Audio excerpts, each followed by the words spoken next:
congressman na dati ay puro na lang Duterte. Impeach BP Sara, BP Sara, impeach. At maingay sila sa Quadcom nakaraan.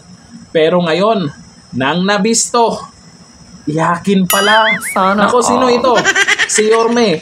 Nabuking itong si Congressman Joel Chua sa pinagagawa niyang mga proyekto na di umano ay walang mga permit. Ngayon, sumagot itong si Joel Chua. Nako, nag-iiyak na di umano, sabi po ni Yorme. Eto, panoorin ang video. Kasi kayo, nabisto na kayo. Kung hindi kayo nabisto, walang problema. Nabisto kayo, iyakin kayo. Iyakin. Kayo makapag-akusa, wagas. May kami, hindi nag-akusa. Ayan. Bakit pag ang congressman na nagpapagawa? True, DPWH. Siya naman din na may sinabi. Namin naman yan. Bakit walang gagawin? Pag congressman, shout out sa iyaking congressman. Sinabi Yorme ang mga pahayag ng anyay iyaking shout out sa iyaking congressman. Sabihin mula sa issue sa kawalan ng mga kaukulang permit. Tanong ko po sa kanya, bakit hindi po yung DPWH ang kanyang sitahin sa sinasabi po niya mga requirement? Ang trabaho namin po bilang congressman ay mag-propose lamang. Kami po ay kung mapagbibigyan, salamat. Kung hindi po kami mapagbibigyan, wala po tayong magagawa. Pasikat lamang ito eh. Di ba? Naghahanap lang ng content sa kanyang vlog. Hindi pa tapos sa kanyang eleksyon. Hanggang ngayon may hangover pa to sa eleksyon. Hindi po maintindihan. Alam po ninyo, this is not about Isko Moreno or Joel Chua. This is about the City of Manila and the people of City of Manila. Dapat po kami, ang local government at ang national government ay nagtutulungan para nag-iisip po ng mga makabulong proyekto. Wala po siyang ginawa kung hindi gibahin yung mga ginagawa po namin. Walang permit eh. Ang makikinabang naman, mga taong bayan. Kaya po nung giniba niyang barangay hall, ako po ay matagal na nananahimik. Pero alam po ninyo, umikot po kayo sa Maynila, 90% ng barangay hall nasa kalye. O ngayon, kung sinasabi po niya na alam mong mali, illegal, di dapat lahat po yan, ibahin niya. Hindi yung pinipili lang niya yung sa akin at saka kay Congressman Valeriano. Pumunta po kayo sa Abad Santos, meron po diyang police station na nasa kalye rin. Hindi dapat ibahin din po niya yun kung talagang seryoso siya. Kaso nangyayari sa kanya, selective. Pati po yung mga konsehal ko, pati mga barangay chairman ko, ginigibit po niya. Masyado po siyang bullying mayor. Kayo ba pag nagpapagawa ng bahay? Ito na. Kumukuha ba kayo ng permit? Yan ang tanong ko sa mga manunod. Oo naman. Kung ano sagot ng mga manunod. Kumukuha po ba kayo ng permit kapag kayo nagpapagawa ng bahay? Pag kayo nagpapademolish ng bahay, kumukuha ba kayo ng demolition permit? Kayo ba yung nagpapagawa ng bahay? Kumukuha ba kayo ng building permit?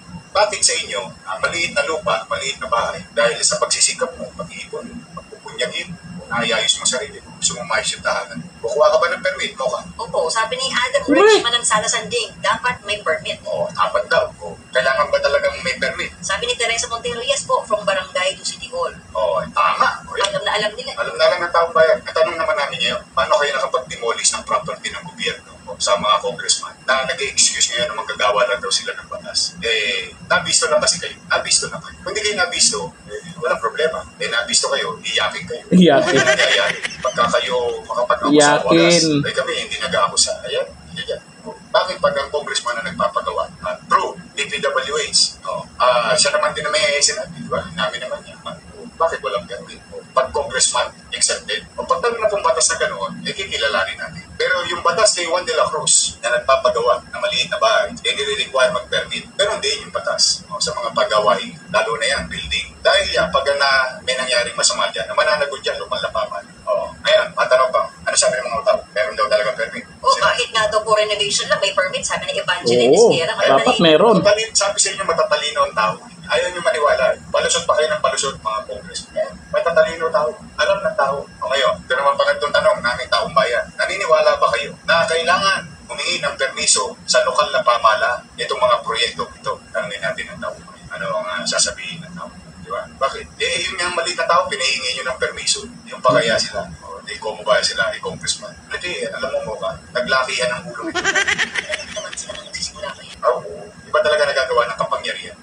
Alam mo, minsan, ang langaw, pag tumantong sa kalabaw, ang piling niya, mas malaki pa siya sa kalabaw. Ganyan ang utak langaw, galing lang. Pero nandiyan yan. Basta tayo ginagalang natin sila lahat. Hindi po pwede lang na mamihasa sila na yung napapalusot nila ng wardi-wardi o siga-siga. Ngayon, nakahanap kayo ng katapat, iyakin naman kayo. Iyakin. Bisa sila sa labas ng kongreso. Para pagka libelous yung akusasyon nila. Kasi ano nila dyan, excuse nila dyan, nasa loob sila ng nasa court. Kaya nila mga-api ng mga individual. But anyway, tapat-tapat lang yan. Shout out sa mga taga-third list. Shout out sa inyo. Kayo po. Shout out sa inyo. yung congressman nyo dyan, iyakin. O ayon po yan kay Mayor Isko Moreno. Kasi naman, kung permit naman yung pag-uusapan, abogado naman to si Congressman Joel Chua eh. Hindi naman pwedeng yung iba lang pwede kumuha ng permit. Tapos sila, mambabatas pa, pero walang permit yung mga ginagawa nila. Lalo na yung unang nasitan ni Yorme, yung barangay hall na sobrang nipis pero nasa bangketa pa ha, itinayo. Tapos 19 million peto tekote. Sinira lang ni Yorme. Bakit? Naharangan po yung paaralan eh. Tapos walang permit. Tapos ang palusot, bakit naman meron namang iba na may iba namang dito nakatayo? Mali na nga, ipagpatuloy pa yung mali. Yun nga lang, eto na, iba na ang Yorme sa Maynila. Kaya, nasisita kayo. Iyak na. Ito yung matapang at talagang maingay pagdating sa pagsita nila kay VP Sara Duterte. At dyan sa, yung mga vlogger din pala. Oo, pinatawag po dyan sa Quadcom ba yun?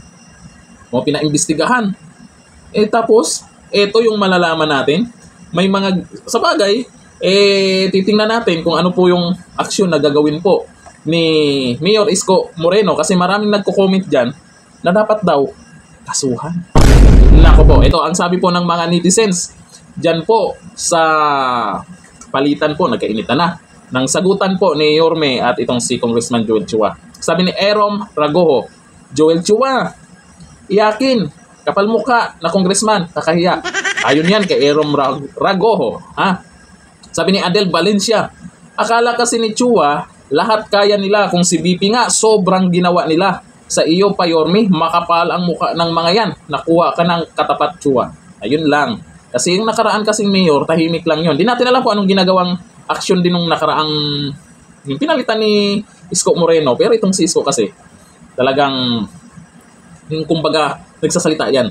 Kaya nabubuking talaga kayo dyan. Sabi ni Emore Onisgam, kalalaki mong tao, iyakin ka, Chua. Chua lang? Kayo naman puro kayo. Ba't dinagdagan nyo ng maraming wa sa dulo? Chua lang ha. Correction ko lang yan. O sabi ni Boyet Bakansa, ay naku tumapang ang mga congressman ang maging speaker si Tampa Martin.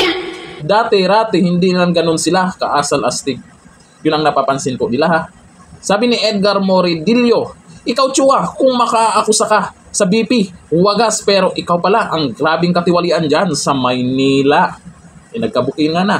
Kaya dito po, maganda din po na naibalik po dyan si Mayor Isko Moreno dahil meron ng matapang na sisita sa mga pasaway dyan. Yun nga lang, ito ang matindi sa dami ng nasita niya.